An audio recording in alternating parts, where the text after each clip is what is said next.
Sebelumnya saya menyapa dulu, selamat siang Pak Dr. Hanefi. Selamat siang Bu Hanum, apa kabar?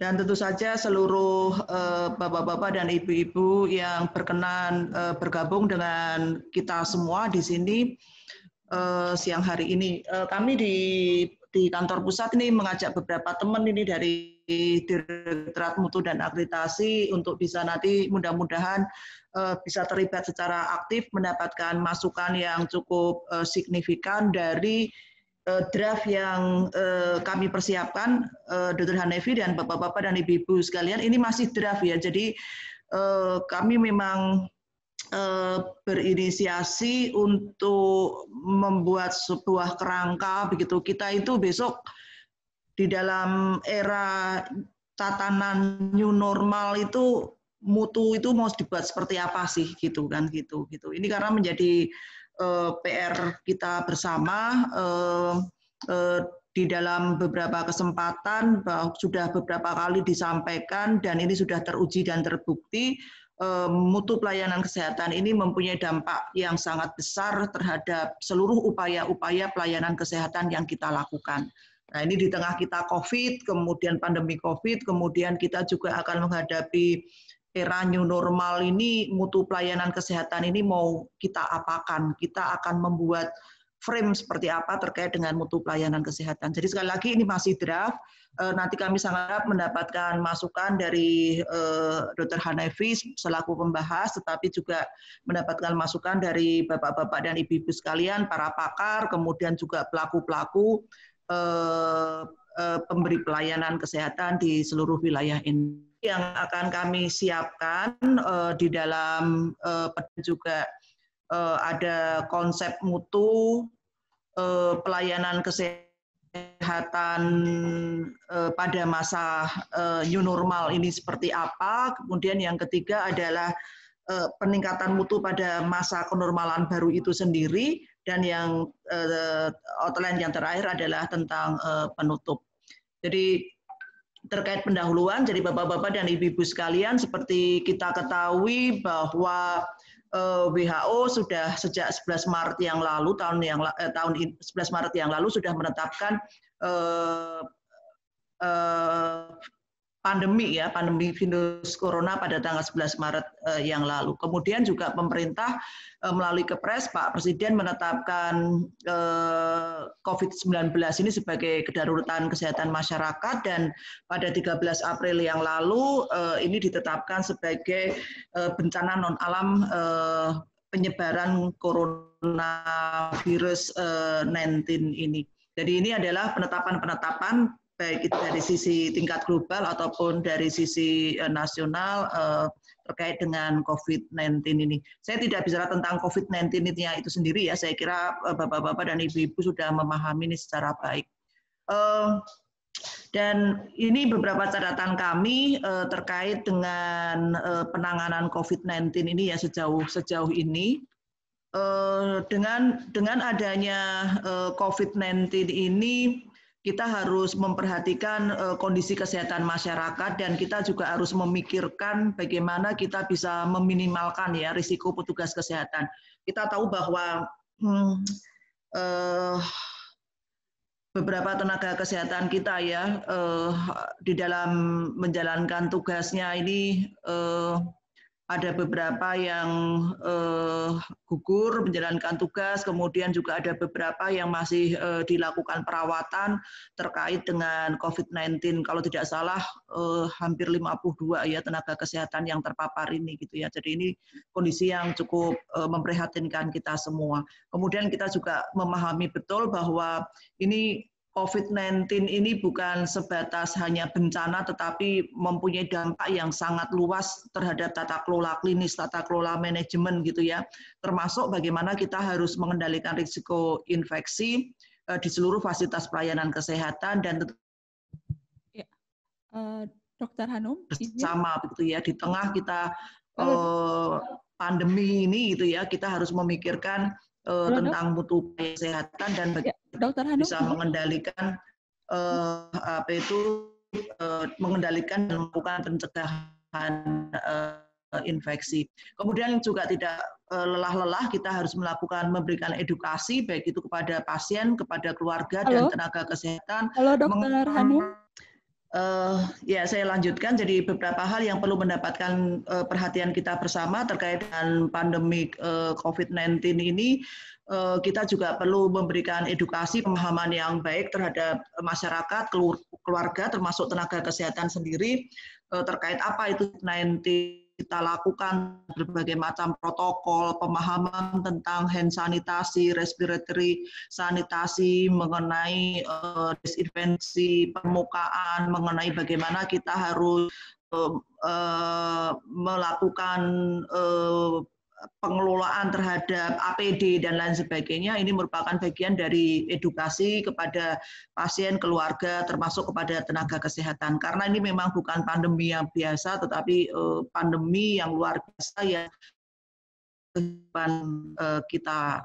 Kemudian yang berikutnya tentu saja dari apa yang sekarang kita alami sangat-sangat dirasakan oleh teman-teman yang ada di rumah sakit, demikian juga yang ada di puskesmas, bagaimana kepercayaan masyarakat kepada fasilitas pelayanan kesehatan ini dalam tanda petik ya, ini terkesan sangat menurun begitu ya. Ada kekhawatiran yang luar biasa dari masyarakat, dari pengguna pelayanan kesehatan untuk datang ke fasilitas pelayanan kesehatan ya. Ya akibatnya memang kita lihat benar ya bed occupation rate turun sangat drastis, ada yang sampai kisaran 25%. Jadi ini adalah beberapa hal yang kita rasakan perlu mendapatkan perhatian, termasuk salah satunya yaitu karena ada fokus perhatian yang luar biasa terhadap COVID, bagaimana kemudian energi, waktu, pikiran ini banyak sekali teman-teman rumah sakit, termasuk teman-teman yang ada di seluruh fasilitas pelayanan kesehatan terkait dengan penanganan COVID-19 ini jadi seakan-akan pelayanan-pelayanan esensial ini menjadi terabaikan ya, seakan-akan begitu ya. Jadi kita menjadi melupakan bahwa ada sebetulnya program-program prioritas yang seharusnya kita lakukan begitu ya. Ada beberapa misi dari rumah sakit terkait dengan pelayanan kesehatan atau misi dari seluruh fasilitas pelayanan kesehatan ini juga harus kita mendapat perhatian kita di tengah seluruh upaya-upaya pelayanan kesehatan yang kita lakukan untuk melawan COVID-19 ini ternyata kita mengabaikan dalam tanda petik pelayanan-pelayanan esensial yang seharusnya itu menjadi satu tarikan nafas di dalam kita menjalankan pelayanan kesehatan. Ya, ini karena saya tidak menggunakan laptop saya sendiri. Kamera laptop saya rusak. Beberapa langkah juga sudah dilakukan oleh pemerintah, misalnya saja 835 rumah sakit di seluruh wilayah Indonesia ya sebagai rujukan penanganan COVID ya. Jadi ini kan berkembang ya, dulu awalnya berapa kemudian menjadi akhirnya 835 karena agar bisa memberikan penanganan yang cukup komprehensif terhadap pasien COVID-19 ini di seluruh wilayah. Pelayanan kesehatan dalam tatanan new normal ini seperti apa gitu ya. Ini menjadi tantangan kita untuk mendefinisikan lebih lanjut, mempersiapkan kerangkanya dan kemudian juga mempersiapkan hal-hal detail terkait dengan penyelenggaraan tatanan baru ini. Ya, Bapak-bapak dan Ibu-ibu sekalian, slide ini saya sedikit menunjukkan bahwa sebetulnya WHO sudah menetapkan 3 kriteria di bidang pelayanan kesehatan terkait dengan tatanan new normal ini ya. Dari aspek epidemiologi, kemudian dari aspek sistem kesehatan, dan yang ketiga adalah dari aspek surveillance ya, atau kriteria surveillance kesehatan masyarakat. Ini harus menjadi satu kesatuan untuk menetapkan apakah new normal ini, tatanan kehidupan normal ini memang sudah bisa diterapkan atau tidak gitu ya. Jadi untuk kriteria epidemiologi ini memang untuk memastikan bahwa epidemi ini betul-betul bisa kita kendalikan. ada beberapa indikator, kalau saya tidak salah ya ada beberapa indikator, tetapi indikator kuncinya adalah tentang angka efektif reproduksi ya, yang itu diharapkan kurang dari 1 selama minimal 2 minggu ke depan. Jadi ini adalah angka efektif reproduksi virus. Beberapa waktu yang lalu pada saat Gubernur DKI Gubernur DKI mengevaluasi PSBB ini yang diterapkan tentang ini ya, angka efektif reproduksi yang kurang dari 1 ini ya.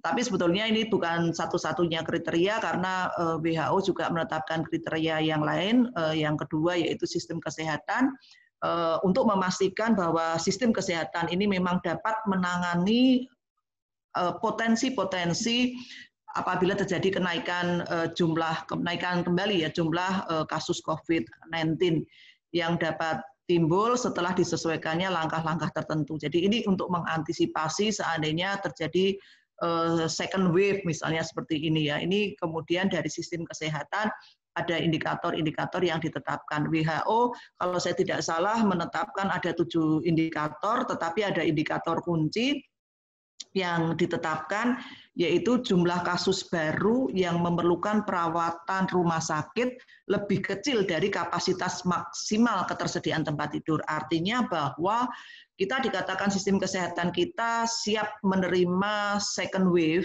itu atau lonjakan kasus COVID yang baru seandainya jumlah tempat tidur ini lebih besar gitu ya dari jumlah kasus baru yang memerlukan perawatan rumah sakit. Jadi ini indikator kunci walaupun ada beberapa indikator tambahan sekitar 6 atau 7 kalau saya tidak salah.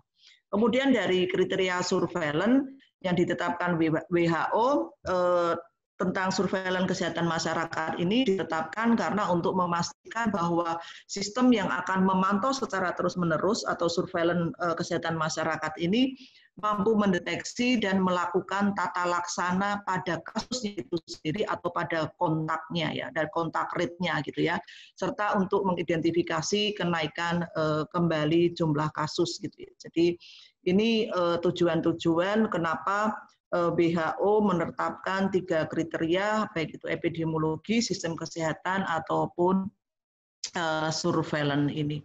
Bapak-bapak dan ibu-ibu sekalian, sementara gugus tugas BNPB juga sekitar 10 hari yang lalu ya, 10 hari yang lalu saya mengikuti kegiatan ini menetapkan juga 3 indikator kesehatan masyarakat gitu ya, hampir sama dengan apa yang disampaikan oleh WHO walaupun ada penajaman-penajaman disesuaikan dengan kondisi lokal di wilayah di negara kita gitu ya. Ada kriteria atau indikator epidemiologi, ada indikator surveillance kesehatan masyarakat, dan ada indikator pelayanan kesehatan. Jumlah tempat tidur di ruang isolasi rumah sakit rujukan mampu menampung, sedangkan untuk indikator berikutnya ini tidak hanya untuk pasien yang confirm, tetapi antisipasi terhadap pasien-pasien, jumlah pasien baik itu ODP, PDP ataupun pasien yang positif COVID ya. Jadi ini juga tidak hanya ruang isolasi perhitungannya, tetapi seluruh tempat tidur di rumah sakit rujukan tersebut. Jadi kalau dilihat di sini indikatornya indikator di tingkat rumah sakit ya, indikator di level FKTP untuk pelayanan kesehatan ini belum muncul. Jadi ini yang ditetapkan oleh BNPB melalui gugus tugas. Kemudian dari beberapa indikator tersebut dilakukan clustering, dilakukan kategorisasi sampai kemudian nanti bisa ditetapkan apakah suatu daerah ini merah, orange, kuning ataupun hijau. Walaupun tadi indikator-indikator tadi tidak hanya BNPB tidak hanya menetapkan dari aspek kesehatan, tetapi juga ada aspek ekonominya ya. Jadi agregat dari penilaian indikator ini untuk penetapan kriteria risiko daerah ya, apakah daerah ini masih di merah gitu ataukah memang sudah bisa masuk dalam tatanan new normal. Bapak-bapak dan ibu-ibu sekalian, waktunya sudah habis ya? Ini saya belum sampai. Masih bisa, waktunya masih bisa ya? Ya, di dalam pedoman yang kami siapkan ini, nanti kami sangat berharap bahwa pedoman ini nanti bisa menjadikan acuan dalam menerapkan mutu pelayanan kesehatan bagi seluruh Pasienkes ya. Jadi harapan kami ini bisa diterapkan oleh seluruh Pasienkes, tidak hanya rumah sakit, tapi juga FKTP, klinik, puskesmas, laboratorium, unit darah dan lain sebagainya, begitu ya.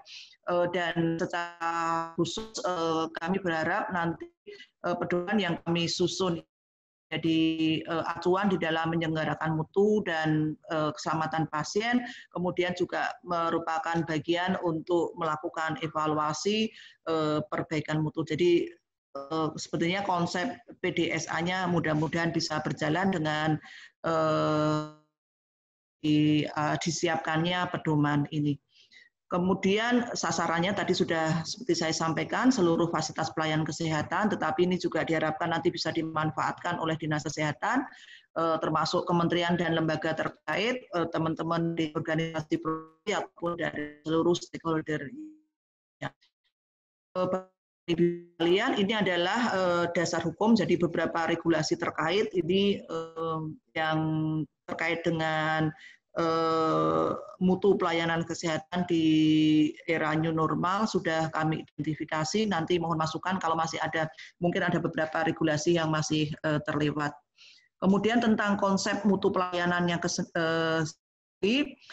ini beranjak dari permasalahan krusial ya. Saya kira tadi yang sudah di awal sebetulnya sudah sedikit kami singgung gitu ya. Jumlah pasiennya banyak, yang terpapar tenaga kesehatan kita ini juga cukup tinggi, sementara kita saat ini juga menghadapi kondisi yang membuat kita kadang deg-degan ya. Kalau deg-degan itu bahasa Jawanya itu deg-degan ya.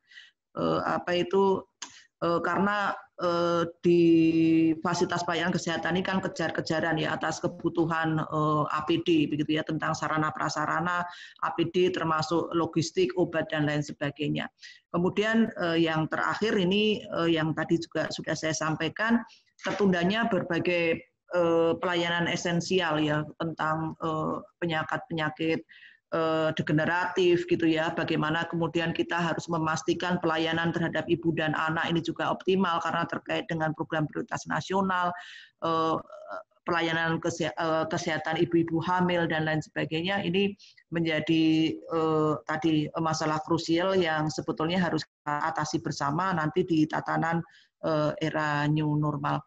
Ini adalah pendekatan dimensi mutu, jadi mencoba mengidentifikasi isu-isu strategis ya terkait dengan pandemik dan nanti tatanan new normal ini dari 7 dimensi mutu begitu ya. Kami coba identifikasi mana yang tampaknya kurang efisien, mana-mana yang mengancam kaidah-kaidah keselamatan pasien, mana yang sejauh mana pelayanan yang tampaknya masih belum berorientasi pada kebutuhan pasien, menjawab preferensi kebutuhan pasien. Ini kami coba identifikasi melalui pendekatan dimensi mutu. Kemudian juga pendekatan kami lakukan melalui konsep mutu donepedien antara input, proses, dan output gitu ya. Jadi bagaimana kita harus menyiapkan input sebaik-baiknya dan diintegrasikan dengan proses yang baik untuk menghasilkan outcome yang cukup optimal.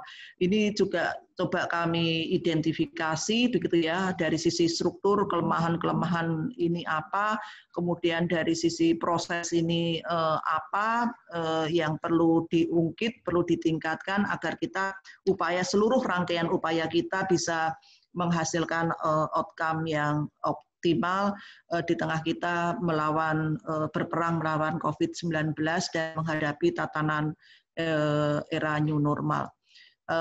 Ini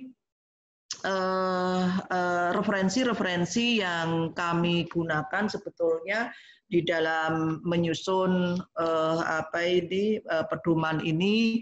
Kami melihat panduan yang sudah disusun oleh WHO Europe, kemudian juga dari PAHO, tetapi kami juga melihat dari pedoman yang disusun oleh CDC ya. Ini kami mencoba menelisik satu persatu dari beberapa pedoman yang sudah disiapkan oleh WHO ataupun oleh CDC.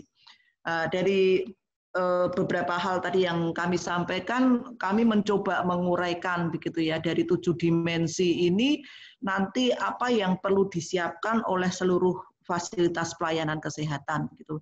Ini nanti yang kami harapkan masukan dari Dr. Hanefi dan Bapak-bapak dan Ibu-ibu sekalian agar draft yang kami susun ini nanti memberikan nilai manfaat yang besar dan memang menjawab kebutuhan kita untuk mempersiapkan kehidupan new normal.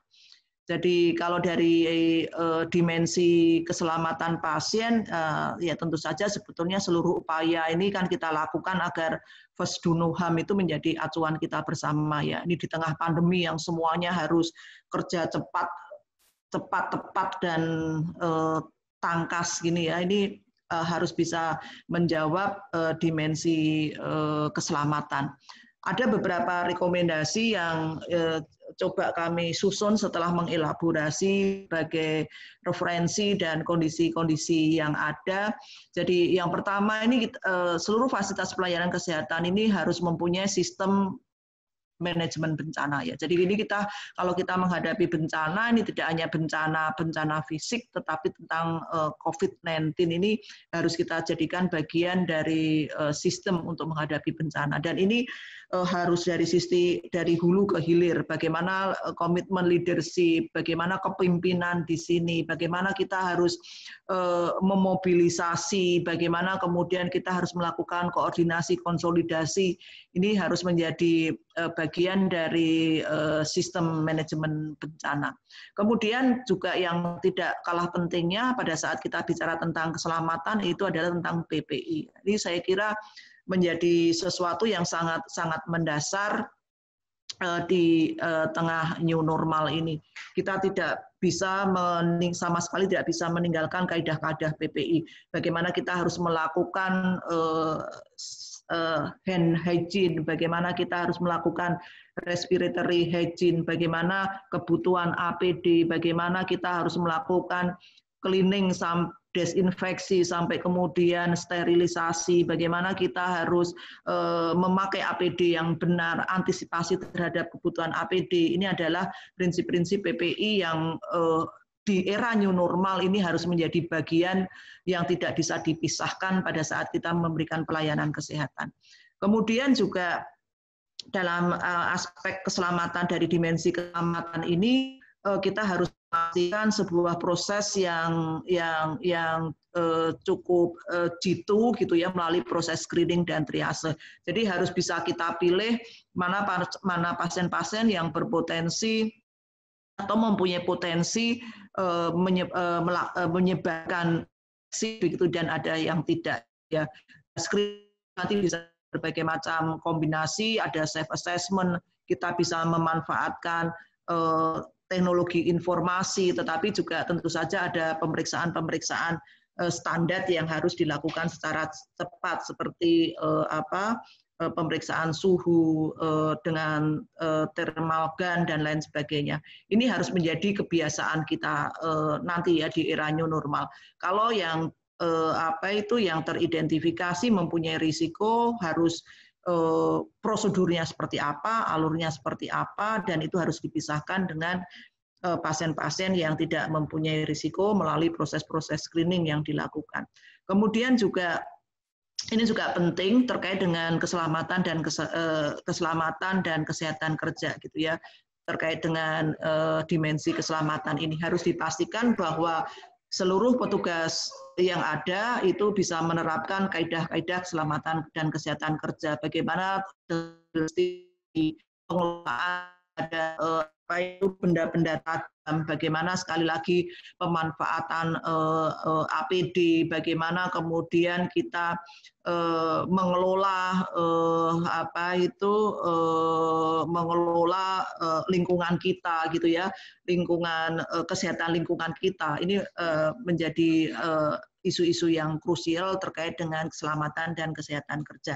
Kemudian juga harus memastikan bahwa akses seluruh pengunjung ini sudah ditetapkan. Jadi kalau sudah dilakukan kriteria screening, kemudian dilakukan screening, kita harus bisa membuat atau mengatur alur pengunjung gitu ya, dan tentu saja secara konsisten menerapkan protokol-protokol yang sudah ditetapkan.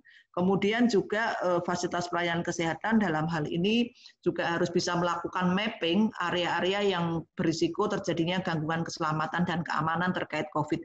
Jangan sampai kemudian pasien yang sudah teridentifikasi sebagai pasien confirm COVID begitu ya, nanti bisa keluar masuk dari area perawatan yang sudah ditetapkan gitu ya. Karena ini sangat penting karena risiko-risiko paparan bisa saja terjadi dari tindakan-tindakan dari pasien yang tidak kita kendalikan secara baik. Kemudian juga dari sisi keselamatan kita juga tidak boleh melupakan bagaimana kita memastikan pasokan bahan obat alat kesehatan ini cukup aman ya, baik dari sisi hulu sampai kepada hilirnya. Tidak ada pemalsuan, tidak ada hambatan pasokan dan lain sebagainya terkait dengan supply chain management. Dr. Hanum. Kemudian, halo dok, izin 3 menit lagi waktunya. Oke.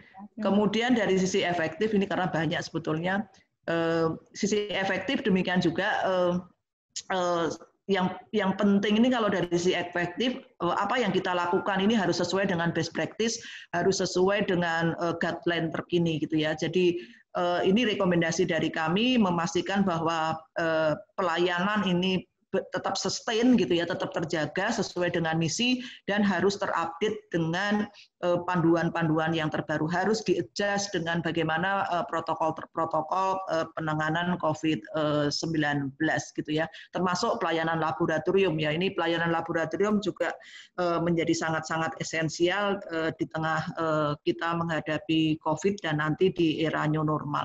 Kemudian untuk berfokus pada pasien, untuk menjawab kebutuhan preferensi dari si pasien, ini ada beberapa rekomendasi yang banyak sekali kita berikan gitu ya. Jadi kita harus tetap juga berfokus pada pasien-pasien yang membutuhkan pelayanan sesuai dengan misi, ibu hamil, pasien-pasien anak, mungkin dengan pasien-pasien keganasan dan sebagainya, ini tidak boleh kita tinggalkan begitu ya. Kemudian juga proses screening dan triase harus dilakukan secara tepat.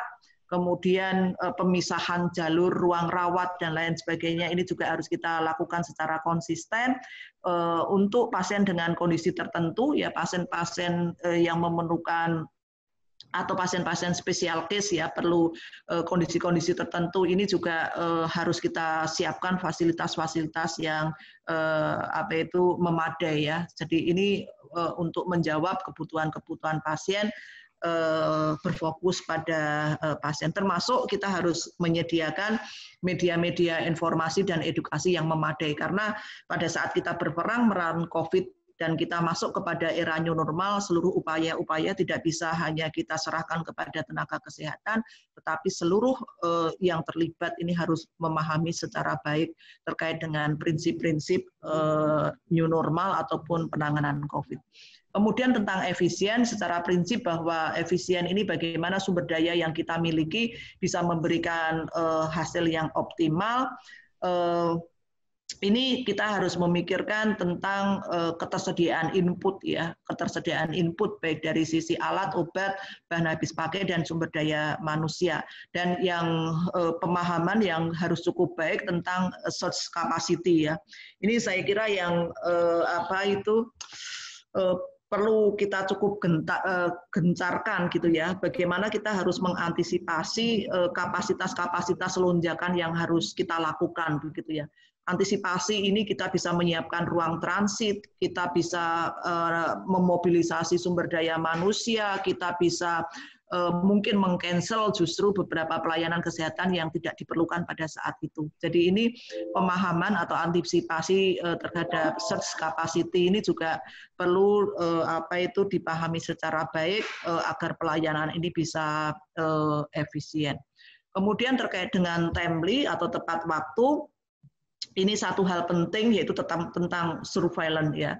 Jadi ini juga harus dipahami secara baik agar upaya-upaya untuk memantau kasus-kasus dan memantau kontak rate ya ini bisa dilakukan secara optimal dan waktu yang tepat secepatnya gitu ya oleh rumah sakit walaupun tentu saja ini tidak rumah sakit yang akan turun sendiri nanti sesuai dengan regulasi yang ditetapkan, tetapi kalau kita memiliki epidemiolog yang bisa melakukan upaya surveillance ini tampaknya akan menjadi luar biasa ya. Jadi akan termasuk kemudian mengkomunikasikan upaya-upaya surveillance ini dengan seluruh stakeholder yang ada, apakah itu dengan Dinas Kesehatan, dengan PHOEC, dan lain sebagainya. Kemudian komunikasi internal dan eksternal ini juga sangat-sangat diperlukan, begitu ya. Jadi mekanisme internal ini bagaimana kita harus bisa mengkomunikasikan kondisi-kondisi kedaruratan dalam tanda petik di internal rumah sakit, tetapi bagaimana kita juga harus bisa mengkomunikasikan secara eksternal pada pemangku kebijakan, pemangku kepentingan terkait dengan kondisi-kondisi di dalam rumah sakit pada saat menghadapi pandemik atau nanti di beberapa kondisi yang akan kita dapatkan di era new normal tersebut, termasuk sistem pelaporan yang tepat waktu begitu ya. Jadi ini adalah beberapa rekomendasi yang kami sampaikan terkait dengan timely. Kemudian tentang berkeadilan, jadi kita harus memberikan pelayanan ini juga harus memperhatikan dimensi adil ini terkait dengan new normal. Jadi kita tidak bisa melakukan diskriminasi secara ini ya, diskriminasi secara kasar dalam tanda petik terhadap pasien COVID dan non COVID, walaupun memang kita harus memberikan yang berbeda, tapi dan tidak boleh diskriminasi yang hanya memperhatikan status ekonomi, ras, agama, dan lain sebagainya gitu ya. Dan untuk dimensi adil ini kita juga harus memperhatikan kebutuhan pasien-pasien rentan gitu ya, yang ini memang memerlukan bentuk pelayanan khusus. Sekali lagi ini bukan merupakan bagian diskriminasi, tetapi ini merupakan bagian dari tanggung jawab kita untuk memberikan pelayanan yang berkeadilan sesuai dengan kebutuhan pasien. Kemudian terkait dengan integrasi itu memang kita harus memastikan hulu sampai hilir, baik itu di internal rumah sakit, tetapi juga hulu hilir di pemangku kebijakan ataupun sampai pemangku kepentingan, begitu ya. Sekali lagi antisipasi terhadap kapasitas lonjakan ini harus menjadi konsep yang kuat ya, harus terintegrasi gitu ya. Ini tidak surge capacity ini tidak hanya menjadi kewenangan dari fasilitas pelayanan kesehatan itu sendiri, tetapi ini juga perlu didukung dari seluruh pemangku kepentingan dan pemangku kebijakan gitu. Kemudian juga terbangunnya sistem rujukan ini sebagai bagian dari dimensi dimensi mutu, bagaimana kita menerima rujukan dan bagaimana kita harus mengirim rujukan, kita harus mempunyai kriteria pasien masuk, kriteria pasien keluar, kriteria pasien yang harus dirujuk itu seperti apa, disesuaikan dengan kapasitas dan kemampuan yang kita miliki. Kemudian yang berikutnya, kalau diperlukan memang ini merupakan bagian dari pengelolaan manajemen bencana begitu ya, ataupun sesuatu hal yang lebih besar lagi akan lebih baik apabila fasilitas pelayanan kesehatan ini memiliki tim gitu ya, tim ataupun satgas yang bisa melakukan koordinasi internal ataupun juga melakukan konsolidasi eksternal untuk mengantisipasi beberapa kondisi terkait dengan COVID-19 ini. Jadi itu beberapa poin yang kami sampaikan. Pak Henevi dan Bapak-Bapak dan Ibu-Ibu sekalian, kami juga sebetulnya ini masih draft, juga menyiapkan daftar tilik, checklist gitu ya, yang nanti bisa menjadi bahan evaluasi kita bersama seluruh fasilitas pelayanan kesehatan untuk melihat apakah ketujuh dimensi mutu ini sudah diterapkan oleh fasilitas pelayanan kesehatan dalam menghadapi era new normal ini. Tapi ini masih sebatas draft karena kami masih sangat-sangat berharap mendapatkan masukan dari Dr. Hanefi dan seluruh para pakar dan para pelaku pemberi pelayanan kesehatan untuk menyempurnakan pedoman ini. Demikian yang saya sampaikan. Mohon maaf kalau melebihi kuota waktu yang ditentukan karena kami ingin mengupas sebetulnya lebih dalam lagi agar mendapatkan masukan yang sangat jitu gitu. Terima kasih dan wassalamualaikum warahmatullahi wabarakatuh. Sekali lagi kami mohon masukan dari Bapak-bapak dan Ibu sekalian. Terima kasih.